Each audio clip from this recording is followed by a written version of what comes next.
aussi, na mimi napenda kwanza kuimba c'est celui d'enseigner. ni ile ya kufundisha bantu. Que Dieu soit loué.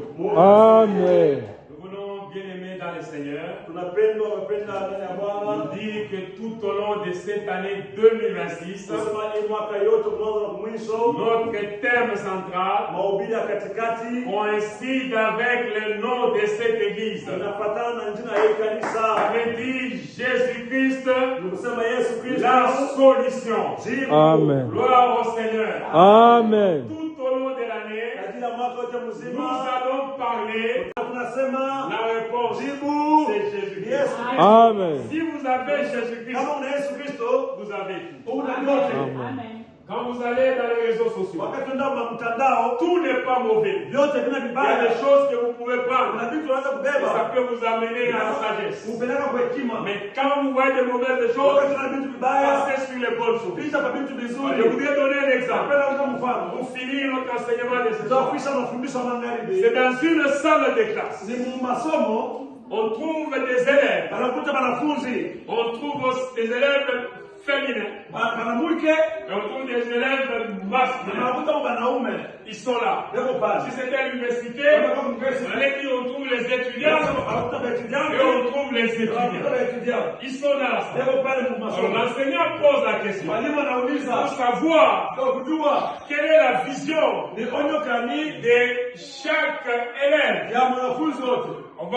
Cela peut amener les gens à penser que nous venons à Christ pour seulement obtenir des faveurs en ce qui concerne notre vie terrestre. Watu wanaweza wanasema tunakuwa kanisa ndio kupata paka vitu hapa dunia hapa. Les gens peuvent considérer Watu wanaweza kuona que nous kwamba venons à Christ tunakuwa kwa Kristo pour qu'il nous donne ceci ou cela. ili kupatia vitu fulani na hivi. Les gens peuvent considérer Watu wanaweza kuona sema que nous venons à la prière tunakuwa kwa maombi pour seulement obtenir quelque chose. mtu akupata kitu. Mais je voudrais nous Lakini dire napenda kusema que hivi. toute la Bible, Biblia yote toute mzima la parole de neno Dieu yote ya Mungu est centrée sur la personne de Jésus-Christ. ishekela kwa mtu Yesu De Kristo. l'Ancien Testament Agano la zamani jusqu'au Nouveau mpaka Testament, agano la sasa tout s'est centré sur Christ yote ni kwa parce Kristo. que Christ, Ndio Kristo c'est la solution de ni Dieu. jibu ya Mungu. Il n'y en a pas deux. Hapana Il mawili. n'y a qu'une seule solution. Kuna jibu moja tu. Et la solution, Na jibu c'est ni Jésus-Christ. Yesu Kristo. Bien-aimés dans le Wapendwa Seigneur, ndani ya Bwana. quand nous lisons Wakati dans tunasoma Jean 3, Yohana le 3 verset 16, Yohana nous 16 comprenons ce tunasikia que je suis en train de ile vous dire. tunasema hapa C'est que devant le problème mbele ya mambo du péché, ya dhambi, devant le mbele ya problème mambo de la séparation de l'homme avec Dieu, ya kuachana Mungu na mtu, il n'y a pas d'autre hakuna solution. jibu ingine C'est seul Christ mpaka Kristo tu qui a été donné comme la solution de Dieu ya jibu ya Mungu vis-à-vis du péché de mbele ya l'humanité. dhambi ya watu. L'homme a péché. Mtu alitenda Et dhambi par le na péché, kupitia il dhambi s'est déconnecté de Christ. alichomonana na Il s'est Kristo, déconnecté de Dieu. alichomonana na Il n'y Mungu. a plus de lien Hakuna tena entre upatanisho l'homme katikati ya et son Mungu na Créateur. muumbaji Et wake. l'homme dans cette Na perdition, mtu kupotea il kule était donc méconnaissable, asikuwe na faisant toutes sortes de mauvaises anafanya choses, vitu vyote se vibaya, conduisant comme un homme animal, anatembeza mtu un nyama, homme sans espoir mtu bila et tumaini, sans na espérance, bila parce daraja, qu'il est déconnecté acha kuchomonia de celui qui est homme hivyo ule par ashaisha toutes sortes mambo de yote mauvaises ya choses. vibaya La vibaya. Bible déclare Anasema hivi en Romains 3, Waroma le 3 verset 23, car 13 tous sont kwa péchés kuwa watenda et dhambi sont privés na de daima la gloire de Dieu. Donc quand vous êtes kama uko dans une situation de péché, il n'y a pas de gloire dans votre vie. Il n'y a pas de présence de Dieu dans votre vie. C'est à ce moment-là qu'on peut vous voir dans toutes sortes d'animosités, dans toutes sortes de choses qui n'ont pas Dieu. Les gens vont même s'étonner. Vous pouvez être un jeune homme, né de votre mère. Comme on nous a dit que la naissance d'un enfant amène la joie dans la famille. Mais si vous naissez chemin de votre mère sans connaître Christ, malgré que cette naissance s'était accompagnée de la joie, mais les actes que vous allez commencer à commettre, privés de la gloire de Dieu, Ça sera des actes qui amènent la désolation, qui amènent la honte, qui amènent la colère. Au point que même les parents peuvent se demander si c'est vraiment vous ou alors s'ils avaient intérêt à vous avoir.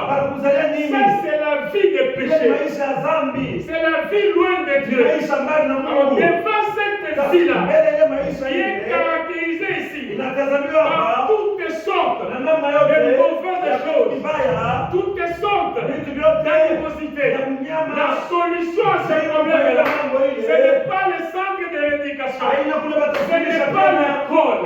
La solution à cela, c'est Christ qui vient pour sauver ce peuple-là. C'est ce qu'on dit en Jean 3,16. Car Dieu a la vie éternelle. Donc le salut est en Christ. Cet homme-là qui était quelqu'un, cet homme-là qui avait des problèmes, quand il rencontre Christ, sa vie change. Il devient maintenant la lumière du monde. Il devient maintenant le sel de la terre. Donc nous, comme chrétiens, étant transformés par la parole du Seigneur, l'obligation que nous avons, c'est d'amener la saveur à la vie. C'est d'amener l'essence à la vie. Parce que la Bible déclare, la nature tout entière attend la révélation des fils de Dieu. Et les fils de Dieu, c'est toi et moi. Les gens qui ont connu Christ, qui ont connu Christ, qui ont eu Christ comme la solution de Dieu devant le problème du péché. Je suis venu nous dire qu'il y a des choses qu'on ne peut pas acheter avec l'argent. Il y a des choses qu'on ne peut pas obtenir avec le moyen financier. Il y a des choses qu'on ne peut pas obtenir avec la richesse. Le salut est donné gratuitement en croyant en notre Seigneur Jésus-Christ. C'est la solution de Dieu au problème des péchés. Quand nous parcourons la Bible, dans l'Ancien Testament, quand les gens commettaient les péchés, on pouvait tuer la bête. Et c'est ça là, c'était seulement des couvertures du péché. Et ça ne pouvait pas amener Dieu à oublier ses péchés. Mais la réponse au problème du péché de l'homme, que Jésus-Christ est la solution. La solution c'est quoi? Parce que Dieu s'était retrouvé dans un dilemme. Il s'était retrouvé dans une équation où la réponse était difficile à voir. Par sa nature, notre Dieu, il est juste. Et comme il est juste, il ne peut pas laisser le coupable impuni. Vous commettez le forfait, vous devez être puni. C'est ça la première situation liée à la justice de Dieu. Mais de l'autre côté, Dieu est miséricordieux. Notre Dieu est bon. Dans sa bonté, dans sa miséricorde, il pardonne l'iniquité. Alors devant ces deux qualités, il n'y avait pas de solution. Alors c'est Christ qui a été donné comme solution. Il a pris notre place. Il a été condamné pour que ce qui devait tomber sur nous c'est tombé sur lui. Donc il s'est chargé de nos iniquités. Il s'est chargé de nos souffrances. Il a pris toutes les conséquences du péché pour que nous soyons justifiés par lui. Et c'est par Christ que nous avons la justification vis-à-vis des péchés. Gloire à notre Seigneur. Alors ne vous demandez pas, je suis la solution, c'est quoi? Le mystère de Christ pour être ressuscité avec la seconde nature qui n'est pas la nature de celui qui est.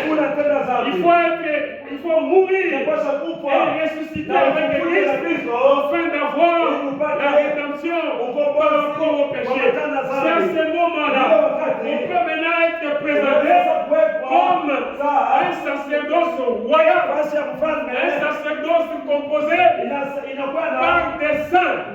Celui qui nous a rendu saints, c'est le Seigneur Jésus-Christ qui a payé le prix de notre rachat à la croix de Golgotha. Et à ce moment-là, la situation ancienne passe. C'est ce qu'on dit. Celui qui est en Christ, il est devenu une nouvelle créature. Les choses anciennes sont passées et toutes les choses sont devenues nouvelles en Jésus-Christ. Gloire à notre Seigneur. Et maintenant, avec les choses nouvelles, nous ne vivons plus selon la loi du péché, mais nous vivons selon la grâce que nous obtenons auprès de notre Dieu. Et ce salut-là, c'est un salut qui est complet, qui concerne tout homme et tout l'homme. Ça signifie que le salut concerne quiconque qui croit au Seigneur Jésus-Christ. Il obtient le salut, quel que soit le niveau de salut. Qu'il soit riche, qu'il soit pauvre, le salut est en Jésus-Christ. Qu'il soit congolais, qu'il soit pakistanais, qu'il soit égyptien, qu'il soit chinois, quelle que soit sa nationalité, le salut l'a dit. Ça signifie que quand le salut arrive, si nos finances étaient bloquées, nos finances sont débloquées parce que c'est Jésus la solution. Gloire au Seigneur. Si sur le plan de la santé, il y avait des difficultés, quand le salut arrive, la santé est restaurée. Gloire au Seigneur. S'il y avait des problèmes d'insomnie, s'il y avait des problèmes d'angoisse, s'il y avait des problèmes de tristesse, quand le salut arrive, le salut t'apporte la solution. C'est Christ qui apporte la solution. Des blessures intérieures dans votre vie de passé, vous avez connu des difficultés, vous avez connu des souffrances, vous avez connu des déceptions. Quand vous venez à Christ, Christ vient vous restaurer. Alléluia. La solution est en Jésus-Christ.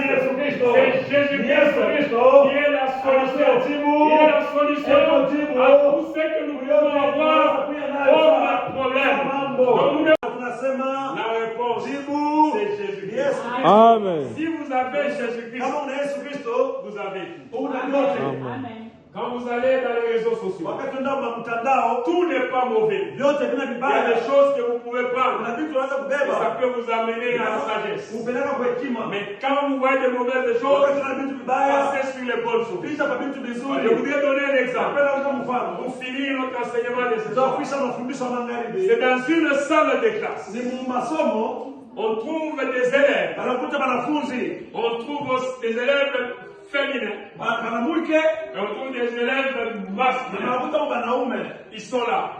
Si c'était à l'université, on allait dire on trouve les étudiants et on trouve les étudiants. Ils sont là. Alors l'enseignant pose la question pour savoir quelle est la vision de chaque élève.